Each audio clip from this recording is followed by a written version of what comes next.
नमस्कार. श्री स्वामी समर्थ सर्वांना. आजच्या व्हिडिओमध्ये तुम्हा सगळ्यांचे खूप खूप स्वागत आहे. तर उद्या आहे मौनी अमावस्या. तर अमावस्याच्या दिवशी आपल्या घरामध्ये पितरांची सेवा करणे खूप लाभदायक ठरले जाते. तर मग आपण आजच्या दिवशी पितरांची सेवा केल्या तर आपल्या घरातील पितृदोष दूर होतो, दारिद्र्य नष्ट होते आणि लक्ष्मीच्या कृपेने आपली आर्थिक भरभराट होते. तर दोष दूर होण्यासाठी आपण कोणतंही जर काम हाती घेतलं तर ते काम होत नसेल किंवा यामुळे मग पितृदोष असल्यानंतर पण आपल्या घरामध्ये ह्या अडचणी निर्माण होतात. आता बऱ्याच वेळा काय होतं की विवाह जुळून येत नसतील तर पितृदोष असेल त्यावेळेस पण विवाह जुळून येत नाहीत किंवा एखादा विवाह जुळला आहे पण त्यामध्ये सतत काय ना काय अडथळे येत असतील तर त्यावेळेस पण घरामध्ये जर पितृदोष असेल किंवा घरात सतत दारिद्र्य येत असेल तर त्यावेळेस आपल्याला पितृदोषाची पण कारणे असतात. त्यामुळे मग आजच्या दिवशी आपल्याला काय करायचं आहे, संध्याकाळी घरातून काही वस्तू बाहेर फेकायच्या आहेत ज्यामुळे आपल्या घरातील दारिद्र्य नष्ट होण्यास मदत होते. तर आपल्या घरामध्ये सतत काय ना काय अडचणी येतात तर त्या अडचणींना सामोरे जाण्यासाठी आता आपण ज्या अडचणी येतात त्या अडचणी तरी दूर करू शकत नाही, पण त्या अडचणींचा वेग मात्र आपण सेवा उपाय करून कमी करू शकतो. आता पितरांची पूजा अमावस्येच्या दिवशी केली जाते. तर पितृदोष दूर व्हावा म्हणून मग दिवसभरातून कधीही करू शकतो आपण हा उपाय. तर मग काय करायचं आहे की हा उपाय कसा करायचा आहे, कोणत्या वस्तू घराबाहेर फेकायच्या आहेत ते आजच्या व्हिडिओत आपण बघणार आहोत. तर व्हिडिओ शेवटपर्यंत नक्की बघा. आता काय करायचं आहे, आता सतत घरामध्ये जर पैशाच्या अडचणी निर्माण होत असतील तर सगळ्यात अगोदर काय करायचं आहे, घराला लागलेल्या दोषामुळे पण ह्या ज्या अडचणी आहेत तर त्या अडचणी आपल्या दूर होण्यासाठी एक उपाय करायचा आहे. तर तो म्हणजे एक तांब्या भरून पाणी घ्यायचं आहे आणि मग त्या पाण्यामध्ये काय करायचं आहे, पांढरे 5 फुलं टाकायची आहेत आणि मग आपण ज्यावेळेस दक्षिण दिशेकडे तोंड करून मग ते जे तांब्या भरून पाणी घेतलं आहे तर ते आपल्याला दक्षिण दिशेकडे तोंड करून अर्पण करायचं आहे. यामुळे काय होतं की दोष दूर होण्यास मदत होते. त्याचप्रमाणे काय करायचं आहे, एक शेणाची गौरी घ्यायची आहे आणि त्या गौरीवरती मग भीमसेनी जो कापूर असतो तर त्या भीमसेनी कापराच्या 5 वड्या त्या शेणाच्या गौरीवरती टाकायच्या आहेत आणि मग थोडेसे काळे तीळ त्यावरती टाकायचे आहेत, म्हणजेच की ठेवायचे आहे.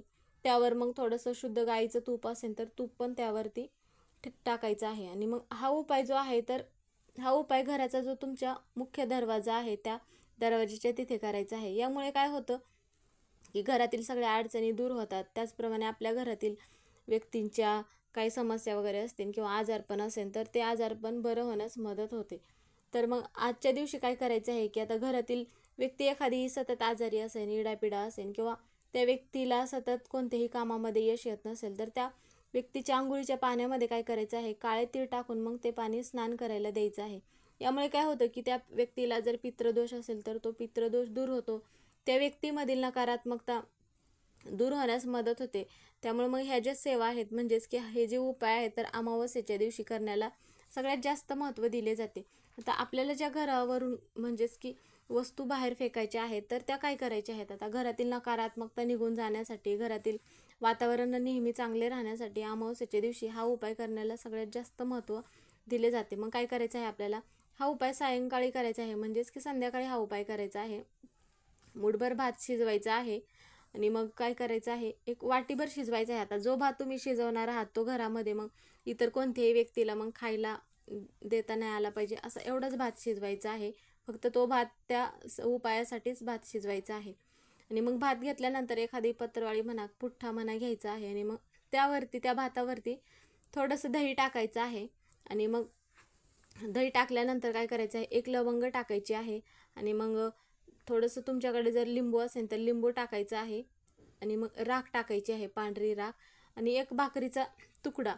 अशा पद्धतीचा पूर्ण उतारा तयार करायचा आहे आणि उतारा तयार करून झाल्यानंतर काय करायचं आहे, आता तुमच्या घरातील जी मुलं असतील तर मग मुलांवरून उतरवून घ्यायचं आहे अगोदर आणि नंतर मग काय करायचं आहे, ज्यावेळेस आपण मुलांवरून उतरवून घेणार आहात त्या अगोदर काय करायचं आहे, देवघरामध्ये एक दिवा लावायचा आहे. तो तुपाचा किंवा तिळाचा किंवा मोहरीच्या तेलाचा कोणताही दिवा तुम्ही लावू शकता. आणि त्यानंतर मग काय करायचं आहे की तुमच्या घरातील ज्या पण काही समस्या आहेत त्यावेळेस मग ओम नमो भगवते वासुदेवाय नमः असा मंत्र म्हणायचा आहे किंवा मंत्र म्हणणं शक्य होत नसेल तर त्यावेळेस तुम्ही मोबाईलवर पण लावू शकता. फक्त दिवा प्रज्वलित करायचा आहे देवघरामध्ये. त्यावेळेस पंती घ्यायची आहे, पंती चांगलीच घ्यायची आहे कारण आपण इतर दिवा जो देवघरात लावतो त्याच्या व्यतिरिक्त वेगळा दिवा आपल्याला लावायचा आहे, दिव्याची पूजा वगैरे करायची आहे. आणि नंतर मग घरातील एका मुलाला म्हणजे आपल्या घरातील मुलांना पाटांवरती बसायचं आहे. बसून घेतल्यानंतर मुलावरून उतरवून घ्यायचं आहे आणि नंतर काय करायचं आहे, ती जी वस्तू आहे तर ती वस्तू मग म्हणजेच की जो उतारा आपण बनवलेला आहे तो उतारा घरातील प्रत्येक व्यक्तीवरून उतरवून घ्यायचा आहे. म्हणजे 7 वेळा उतरवून घ्यायचा आहे. आणि नंतर मग घराच्या बाहेर जो घराचा तुमचा मेन दरवाजा आहे त्या दरवाजावरून मग 7 वेळा उतरवायचा आहे. तर मग हा जो भात आहे तर मग काय करायचं आहे, उतरवून घेतल्यानंतर घराच्या बाहेर म्हणजेच की तुम्ही छतावरती पण ठेवू शकता. यामुळे काय होतं की मग एखादे पक्षी वगैरे खाऊन जातील आणि मग तुमच्या घरात ज्या पण काही समस्या असतील त्या समस्या दूर होतात. किंवा तुम्ही एखाद्या झाडाखाली पण ठेवू शकता. पण असं रस्त्यामध्ये वगैरे टाकू नका ज्यामुळे एखाद्याचा पाय वगैरे पडेल, अशा ठिकाणी चुकूनही टाकू नका. पक्षी वगैरे खाल्ल्यानंतर काय होतं की मग आपल्या मुलांच्या काय अडचणी असतील तर त्या अडचणी दूर होतात, घरातील दारिद्र्य नष्ट होतं आणि मग माता लक्ष्मीची कृपा आपल्या घरावरती राहते. मुलांची प्रगती होत नसेल तर मुलांची अभ्यासात प्रगती होती, नोकरीमध्ये यश मिळतं किंवा नजरबाधा वगैरे असेल तर त्या सगळ्या गोष्टी दूर होण्यास मदत होते. म्हणून मग आजच्या दिवशी हा जो उपाय आहे तर हा उपाय आवर्जून करायचा आहे. त्याचप्रमाणे काय करायचं आहे आपल्याला, आता ज्यावेळेस अमावस्या असल्यामुळे मग आपण आपल्या पितरांसाठी सेवा करतो, काही उपाय करतो. जर तुम्हाला हा उताराचा उपाय करणं शक्य होत नसेल म्हणजेच की घरावरून उतरवून फेकण्याचं, तर त्यावेळेस काय करायचं आहे, मग एक आपल्याला देवघरामध्ये दिवा प्रज्वलित करायचा आहे. देवघरात किंवा तुम्ही देवघराच्या बाहेर पण दिवा प्रज्वलित केला तरी चालेल. तर त्या दिव्यामध्ये काय करायचं आहे, थोडेसे काळे तीळ टाकायचे आहेत आणि मग अशा पद्धतीने दिवा प्रज्वलित करायचा आहे आणि आपल्या पितरांचं नामस्मरण करायचं आहे. ओम पितृदेवताय नमः असं मग नामस्मरण करायचं आहे, मंत्र म्हणायचा आहे. जर तुमच्या पितरांचं नाव माहिती असेल तर तुम्ही पितरांचं नाव पण घेऊ शकता. तर मग त्याचप्रमाणे आपल्याला काय करायचं आहे, आता एखादी व्यक्ती तुमच्या घरामध्ये सतत आजारी वगैरे असेल तर अमावस्येच्या दिवशी काय करतात की पिंपळाच्या झाडाला 11 प्रदक्षिणा घालायच्या आहेत. प्रदक्षिणा घालत असताना ओम नमो भगवते वासुदेवाय नमः असा मंत्र म्हणत मग प्रदक्षिणा घालायच्या आहेत. ज्यामुळे काय होतं की पिंपळाच्या झाडाला प्रदक्षिणा घातल्यामुळे मग त्या व्यक्तीचं आजार पण बरं होतं किंवा एखाद्या कार्यामध्ये यश मिळत नसेल तर मग एखाद्या कार्यात यश मिळण्यास मदत होते.